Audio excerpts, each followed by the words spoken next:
وتەبێژی پارتی ڕایگەیاند کێشەکانی یەکێتی پەیوەندی بە ناوخۆی ئەو حیزبەوە هەیە نەک پارتی. وەزیری دارایی عێراق ڕەزامەندی بۆ ڕەوانەکردنی 200 ملیارەکەی هەرێم دەربڕی. حکوومەتی هەرێم نزیکەی 4 ملیارد دیناری بۆ پەرەپێدانی پرۆژەی ئاوی دوکان سلێمانی تەرخان کرد. سڵاوتان لەبێت وەم کاتتان باش، گرنگترین هەواڵی ڕۆژتان پێشکەش دەکەم. وەزیری دارایی عێراق ڕەزامەندی دەربڕی بۆ ڕەوانەکردنی 200 ملیارەکەی هەرێم. ئەوەش تەنها بۆ مانگەیە و دیار نییە بۆ مانگەکانی داهاتوو بە چ میکانیزمێک پارە ڕەوانە دەکرێت. فارس عیسا نوێنەری حکوومەتی هەرێم لە بەغدا بە میدیاکانی پارتی ڕاگەیاندووە. ئەنجومەنی وەزیرانی حکوومەتی عێراق بڕیار بوو ڕۆژی پێنجشەمەی ڕابردوو 200 ملیارد دینار بۆ موچەی فەرمانبەران بخرێتە سەر هەژماری بانکی هەرێم، پاشان بەهۆی تەواوبوونی دەوامی فەرمی لە ڕۆژی پێنجشەمە دواخرا بۆ ئەمڕۆ یەکشەمە. فارس عیسا ئاماژەیی بەوەش کرد ئەو 200 ملیارد دینارەی کە ڕێککەوتنی لەسەر کراوە لەلایەن حکوومەتی عێراقەوە خراوەتە سەر هەژماری بانکی حکوومەتی هەرێمی کوردستان.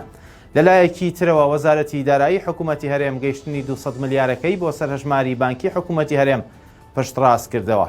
لە کۆبوونەوەی ڕۆژی 16 مانگی ڕابردوو ئەنجومەنی وەزیرانی عێراق بڕیاریدا بە سەرفکردنی 200 ملیارد دینار بۆ هەرێم، بەڵام وەزیری دارایی لە ناو کۆبوونەوەکەدا دەنگی لەسەر نەدابوو ئامادەش نەبوو واژوو لە سەرناردنی ئەو پارەیە بکات. وتەبێژی پارتی دیموکراتی کوردستان ڕایگەیاند کێشەکانی یەکێتی پەیوەندی بە ناوخۆی ئەو حیزبەوە هەیە و پارتی هیوادارە چارەسەرەکەی لە بەرژەوەندی هاوڵاتیاندا بێت.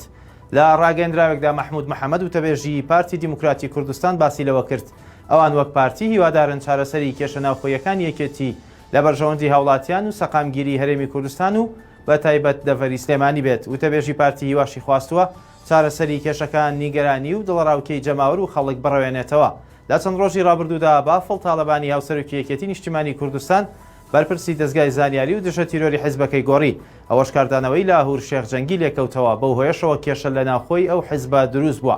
دواتریش لە تۆڕە کۆمەڵایەتەکان و چەند کەسایەتیەکەوە پارتی دیموکراتی کوردستان تۆمەتبار کرا کە لە پشتی ئەم ڕووداوە بێت.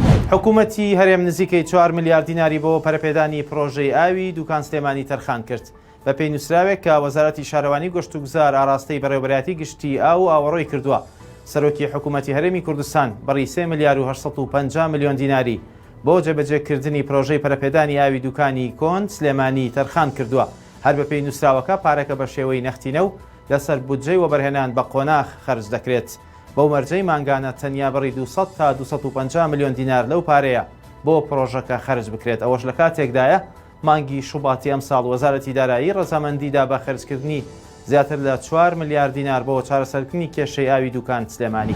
هەڵبژاردەی تۆپیپەی ئەرجەنتین پێشبینیەکەی سەرۆکی بەرازیلی پێچەوانە کردەوە و لە دوای 28 ساڵ جامی کۆپا ئەمریکای بەدەستهێنا. دوای 28 ساڵ بێبەشبوون لە نازناوی کۆپا ئەمریکا، هەڵبژاردەی ئەرجەنتین شەوی ڕابردوو نازناوەکەی بەدەستهێنا. درەنگانێکی شەوی ڕابردوو لە یاریگای ماراکانە هەردوو هەڵبژاردەی بەرازیل و ئەرجەنتین لە یاری کۆتایی جامی کۆپا ئەمریکا بە یەکگەیشتن و ئەرجەنتین یاریەکەی بە ئەنجامی گۆڵێکی بێبەرامبەر بردەوە و لە دوای 28 ساڵ نازناوەکەی بەدەستهێنا. لیۆنێل میسی ئەستێرەی یەکەمی هەڵبژاردەی ئەرجەنتین بۆ یەکەم جار لە ژیانی وەرزشی خۆیدا یەکەم نازناوی بۆ هەڵبژاردەکەی بەرز کردەوە و پێشبینی سەرۆکی بەرازیلی بۆ یاریەکە پێچەوانە کردەوە کە ڕایگەیاندبوو جامەکە لە ئەرجەنتین دەبنەوە. هەر شاد بن، خواتان لەگەڵ.